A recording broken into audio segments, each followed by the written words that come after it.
Madam President, distinguished members of the Court, it is an honour to appear before you again on behalf of the State of Israel.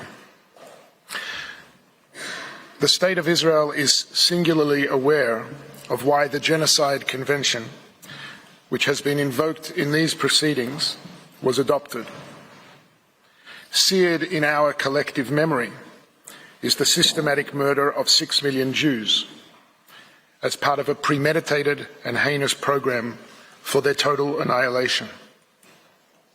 Given the Jewish people's history and its foundational texts, it is not surprising that Israel was among the first states to ratify the Genocide Convention without reservation and to incorporate its provisions in its domestic legislation.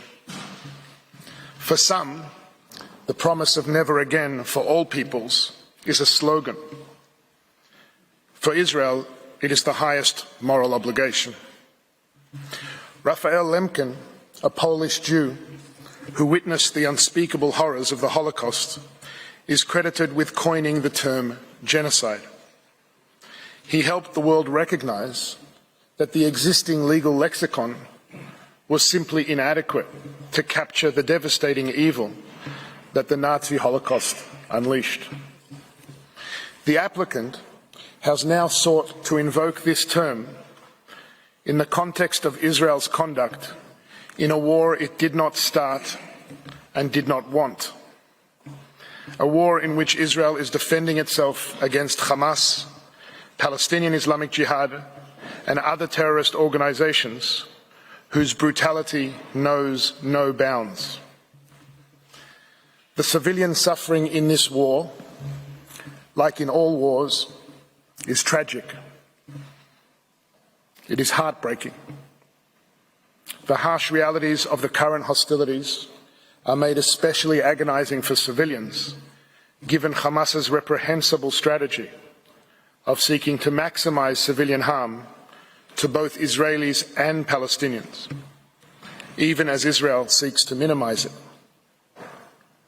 But as this court has already made clear, the Genocide Convention was not designed to address the brutal impact of intensive hostilities on the civilian population, even when the use of force raises, quote, very serious issues of international law and involves enormous suffering and continuing loss of life, end quote. The Convention was set apart to address a malevolent crime of the most exceptional severity. We live at a time when words are cheap. In an age of social media and identity politics, the temptation to reach for the most outrageous term, to vilify and demonize, has become for many irresistible.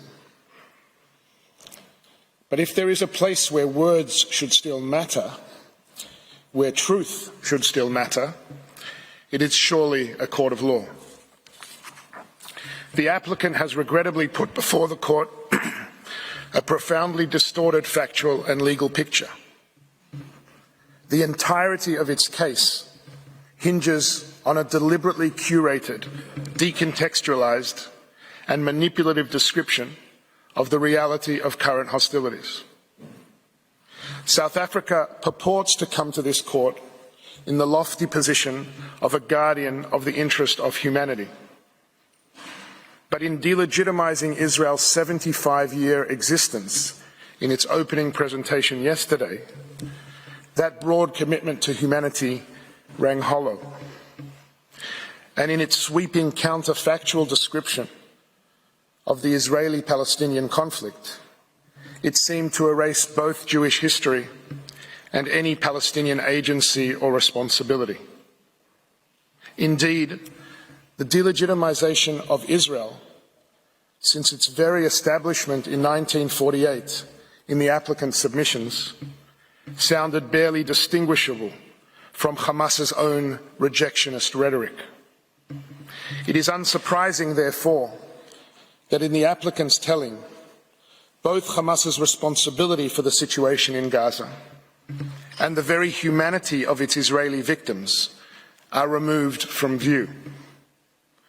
The attempt to weaponize the term genocide against Israel in the present context does more than tell the court a grossly distorted story. And it does more than empty the word of its unique force and special meaning. It subverts the object and purpose of the Convention itself, with ramifications for all states seeking to defend themselves against those who demonstrate total disdain for life and for the law. Madam President, members of the Court, on Saturday, October 7th, a Jewish religious holiday, thousands of Hamas and other militants breached Israeli sovereign territory by sea, land and air, invading over 20 Israeli communities, bases and the site of a music festival. What proceeded, under the cover of thousands of rockets fired indiscriminately into Israel, was the wholesale massacre, mutilation, rape and abduction of as many citizens as the terrorists could find before Israel's forces repelled them. Openly displaying elation, they tortured children in front of parents and parents in front of children, burned people, including infants, alive, and systematically raped and mutilated scores of women, men and children. All told, some 1,200 people were butchered that day, more than 5,500 maimed, and some 240 hostages abducted, including infants, entire families, persons with disabilities, and Holocaust survivors, some of whom have since been executed, many of whom have been tortured, sexually abused, and starved in captivity. Representatives of the hostages' families are in this courtroom today, and we acknowledge their presence and their boundless suffering. We know of the brutality of October 7th, not only from the harrowing testimonies of the survivors, the unmistakable proof of carnage and sadism left behind, and the forensic evidence taken at the scene. We know it because the assailants proudly filmed and broadcast their barbarism. The events of that day are all but ignored in the applicant's submissions, but we are compelled to share with the court some fraction of its horror. The largest calculated mass murder of Jews in a single day since the Holocaust. We do so not because these acts, however sadistic and systematic, release Israel of its obligations to uphold the law as it defends its citizens and territory. That is unquestionable. We do so because it is impossible to understand the armed conflict in Gaza without appreciating the nature of the threat that Israel is facing and the brutality and lawlessness of the armed force confronting it. In the volume of materials submitted to members of the court, access has been provided to a portion of the raw footage for separate screening. But I am obliged to put before the court today some small fragment of the scenes of unfathomable cruelty that took place in hundreds of locations on that horrible day. Johnny Simantov, a wheat farmer, and his wife Tamar, an activist for women's rights, lived in kibbutz near Oz.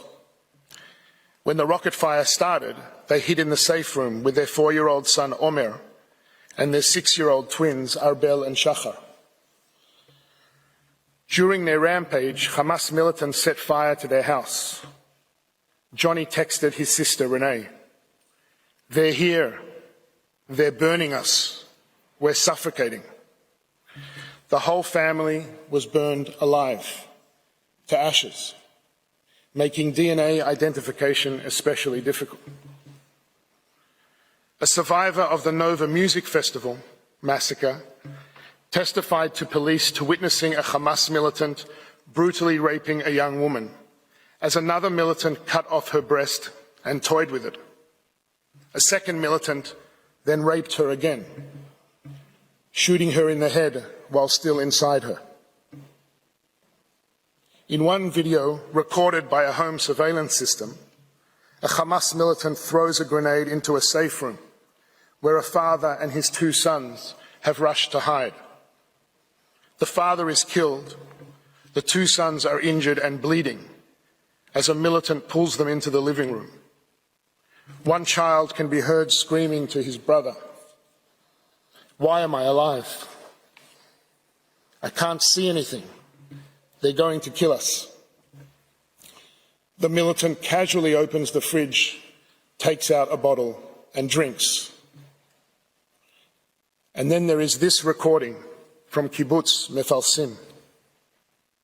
يابا قاعد بكلمك من جوال يهودية قتلتها وقتلت جوزها 10 فيديو يابا قتلت 10 يابا 10 فيديو قتلت يابا افتح الواتس شوف كيف قتلت يابا افتح بتدافع عليك واتس قول له وين بروح 10 فيديو يابا دمهم على ايدي اعطينا امي اعطينا امي. As stated, none of these atrocities absolve Israel of its obligations under the law. But they do enable the court to appreciate 3 core aspects of the present proceedings, which the applicant has obscured from view.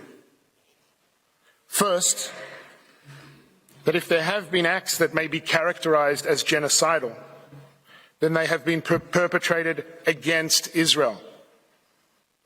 If there is a concern about the obligations of states under the Genocide Convention, then it is in relation to their responsibilities to act against Hamas's proudly declared agenda of annihilation, which is not a secret and is not in doubt. The annihilationist language of Hamas's charter is repeated regularly by its leaders, with the goal, in the words of one member of Hamas's political bureau, of the cleansing of Palestine of the filth of the Jews. It is expressed no less chillingly in the words of senior Hamas member Razi Hamad to Lebanese television on October 24th, 2023, who refers to the October 7th attacks, what Hamas calls the Al-Aqsa flood, as follows.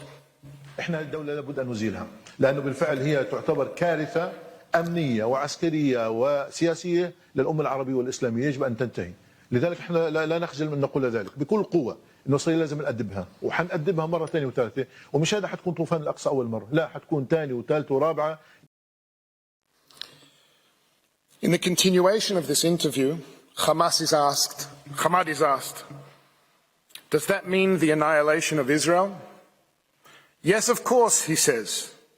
The existence of Israel is illogical. And then he says, nobody should blame us for the things we do. On October 7th, October 10th, October 1 millionth, everything we do is justified. End quote.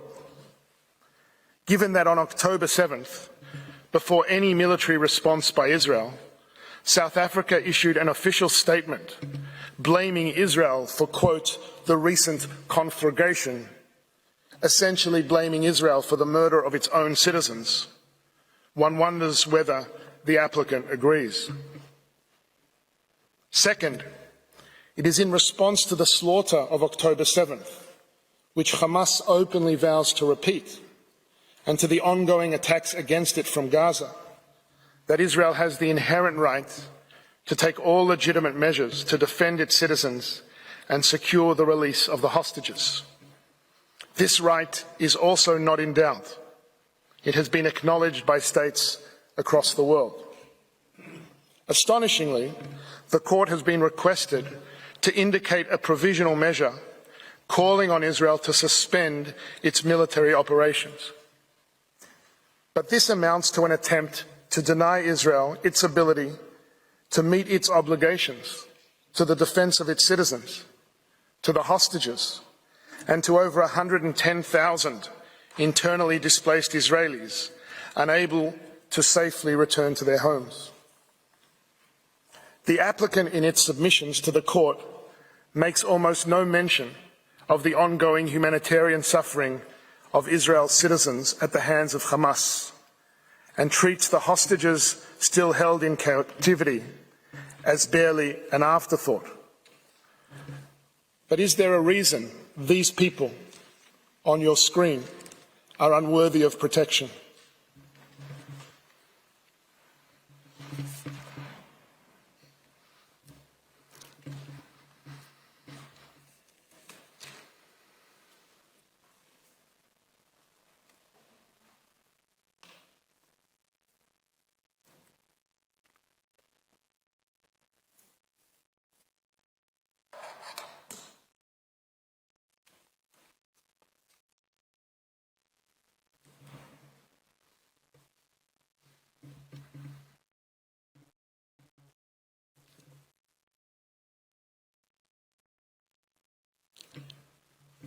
Hamas is not a party to these proceedings. The applicant, by its request, seeks to thwart Israel's inherent right to defend itself, to let Hamas not just get away with its murder, literally, but render Israel defenseless as Hamas continues to commit it. Yesterday, counsel for the applicant made the astonishing claim that Israel was denied this right, and as a matter of fact should not be able to protect itself from Hamas's attacks. But allow me to draw attention to these words written by Professor Vaughan Lowe. Quote, "The source of the attack, whether a state or non-state actor, is irrelevant to the existence of the right to defense. Force may be used to avert a threat because no one and no state is obliged by law passively to suffer the delivery of an attack." Israel agrees with these words, as I suspect would any sovereign state. If the claim of the applicant now is that in the armed conflict between Israel and Hamas, Israel must be denied the ability to defend its citizens, then the absurd upshot of South Africa's argument is this. Under the guise of the allegation against Israel of genocide, this court is asked to call for an end to operations against the ongoing attacks of an organization that pursues an actual genocidal agenda, an organization that has violated every past ceasefire and used it to rearm and plan new atrocities, an organization that declares its unequivocal resolve to advance its genocidal plans. That is an unconscionable request, and it is respectfully submitted that it cannot stand. Third, the court is informed of the events of October 7th because if there are any provisional measures that should appropriately be indicated here, they are indeed with respect to South Africa. It is a matter of public record that South Africa enjoys close relations with Hamas, despite its formal recognition as a terrorist organization by numerous states across the world. These relations have continued unabated even after the October 7th atrocities. South Africa has long hosted and celebrated its ties with Hamas figures, including a senior Hamas delegation that, incredibly, visited the country for a, quote, solidarity gathering just weeks after the massacre. In justifying instituting proceedings, South Africa makes much of its obligations under the Genocide Convention. It seems fitting, then, that it be instructed to comply with those obligations itself, to end its own language of delegitimization of Israel's existence, end its support for Hamas, and use its influence with this organization so that Hamas permanently ends its campaign of genocidal terror and releases the hostages. Madam President, members of the court, the hostilities between Israel and Hamas have exacted a terrible toll on both Israelis and Palestinians. But any genuine effort to understand the cause of this toll must take account of the horrendous reality created by Hamas within the Gaza Strip. When Israel withdrew all its soldiers and civilians from Gaza in 2005, it left a coastal area with the potential to become a political and economic success story. Hamas's violent takeover in 2007 changed all that. Over the past 16 years of its rule, Hamas has smuggled countless weapons into Gaza and has diverted billions in international aid, not to build schools, hospitals, or shelters to protect its population from the dangers of the attacks it launched against Israel over many years, but rather to turn massive swaths of the civilian infrastructure into perhaps the most sophisticated terrorist stronghold in the history of urban warfare. Remarkably, counsel for the applicant described the suffering in Gaza as unparalleled and unprecedented, as if they are unaware of the utter devastation wrought in wars that have raged just in recent years around the world. Sadly, the civilian suffering in warfare is not unique to Gaza. What is actually unparalleled and unprecedented is the degree to which Hamas has entrenched itself within the civilian population and made Palestinian civilian suffering an integral part of its strategy. Hamas has systematically and unlawfully embedded its military operations, militants and assets throughout Gaza, within and beneath densely populated civilian areas. It has built an extensive warren of underground tunnels for its leaders and fighters, several hundred miles in length, throughout the Strip, with thousands of access points and terrorist hubs located in homes, mosques, UN facilities, schools, and perhaps most shockingly, hospitals. This is not an occasional tactic.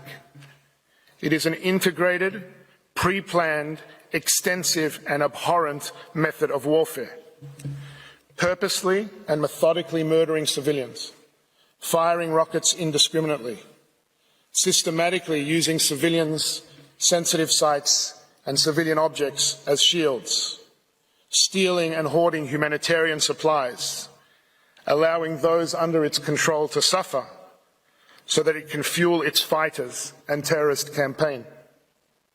The appalling suffering of civilians, both Israeli and Palestinian, is first and foremost the result of this despicable strategy. The horrible cost of Hamas not only failing to protect its civilians, but actively sacrificing them for its own propaganda and military benefit. And if Hamas abandons this strategy, releases the hostages, lays down its arms, the hostilities and suffering would end. Madam President, members of the Court, there are many distortions in the applicant's submission to the Court, but as shall be demonstrated by counsel, there is one that overshadows them all. In the applicant's telling, it is almost as if there is no intensive armed conflict taking place between two parties at all. No grave threat to Israel and its citizens. Only an Israeli assault on Gaza. The Court is told of widespread damage to buildings, but it is not told, for example, how many thousands of those buildings were destroyed because they were booby-trapped by Hamas. How many became legitimate targets because of the strategy of using civilian objects and protected sites for military purposes? How many buildings were struck by over 2,000 indiscriminate terrorist rockets that misfired and landed in Gaza itself? The Court is told of over 23,000 casualties, as the applicant repeats, as many have, unverified statistics provided by Hamas itself, hardly a reliable source. Every civilian casualty in this conflict is a human tragedy that demands our compassion. But the Court is not told how many thousands of casualties are in fact militants, how many were killed by Hamas fire, how many were civilians taking direct part in hostilities, and just how many are the result of legitimate and proportionate use of force against military targets, even if tragic. And the Court is also told of the dire humanitarian situation in Gaza, but it is not told of Hamas's practice of stealing and hoarding aid. It is not told of the extensive Israeli efforts to mitigate civilian harm, of the humanitarian initiatives being undertaken to enable the flow of supplies and provide medical attention to the wounded.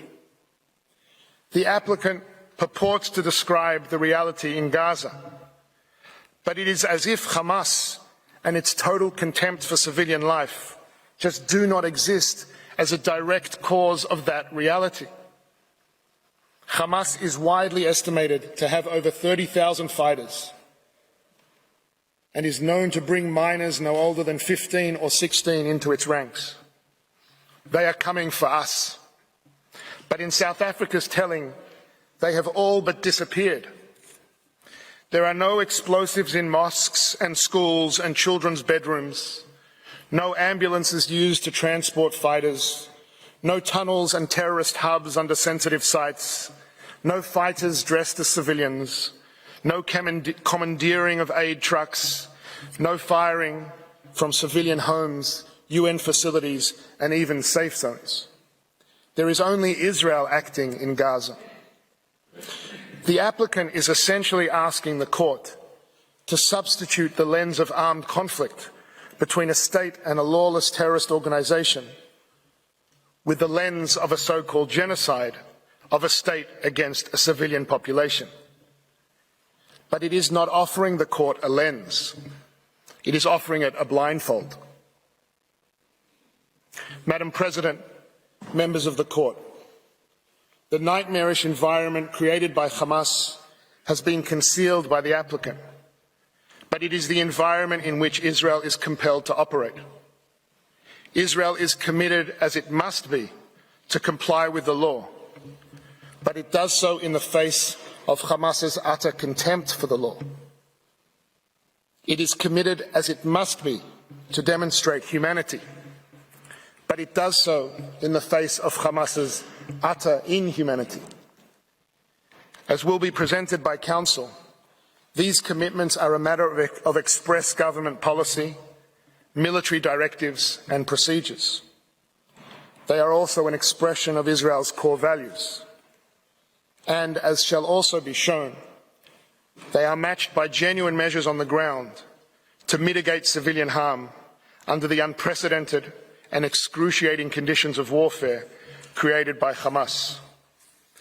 It is plainly inconceivable, under the terms set by this very court, that a state conducting itself in this way, in these circumstances, may be said to be engaged in genocide, not even prima facie. The key component of genocide, the intention to destroy a people in whole or in part, is totally lacking. What Israel seeks by operating in Gaza is not to destroy a people, but to protect a people, its people, who are under attack on multiple fronts, and to do so in accordance with the law, even as it faces a heartless enemy determined to use that very commitment against it. As will be detailed by Council, Israel's lawful aims in Gaza have been clearly and repeatedly articulated by its Prime Minister, its Defence Minister, and all members of the War Cabinet. As the Prime Minister reiterated yet again this week, Israel is fighting Hamas terrorists, not the civilian population. Israel aims to ensure that Gaza can never again be used as a launch pad for terrorism. As the Prime Minister reaffirms, Israel seeks neither to permanently occupy Gaza or to displace its civilian population. It wants to create a better future for Israelis and Palestinians alike, where both can live in peace, thrive and prosper, and where the Palestinian people have all the power to govern themselves, but not the capacity to threaten Israel. If there is a threat to that vision, if there is a humanitarian threat to the Palestinian civilians of Gaza, it stems primarily from the fact that they have lived under the control of a genocidal terrorist organization that has total disregard for their life and well-being. That organization, Hamas, and its sponsors seek to deny Israel, Palestinians, and Arab states across the region the ability to advance a common future of peace, coexistence, security and prosperity. Israel is in a war of defense against Hamas, not against the Palestinian people, to ensure that they do not succeed. In these circumstances, there can hardly be a charge more false and more malevolent than the allegation against Israel of genocide. The applicant has regrettably engaged in a transparent attempt to abuse the Convention's compulsory jurisdiction mechanism, and in particular the provisional measures phase of proceedings, to bring under the purview of the Court matters over which, in truth, it lacks jurisdiction. Madam President, members of the Court, the Genocide Convention was a solemn promise made to the Jewish people and to all peoples of never again. The applicant, in effect, invites the Court to betray that promise. If the term genocide can be so diminished in the way that it advocates, if provisional measures can be triggered in the way that it suggests, the Convention becomes an aggressor's charter. It will reward, indeed encourage, the terrorists who hide behind civilians at the expense of the states seeking to defend against them. To maintain the integrity of the Genocide Convention, to maintain its promise and the Court's own role as its guardian, it is respectfully submitted that the application and request should be dismissed for what they are, a libel designed to deny Israel the right to defend itself according to the law from the unprecedented terrorist onslaught it continues to face, and to free the 136 hostages Hamas still holds.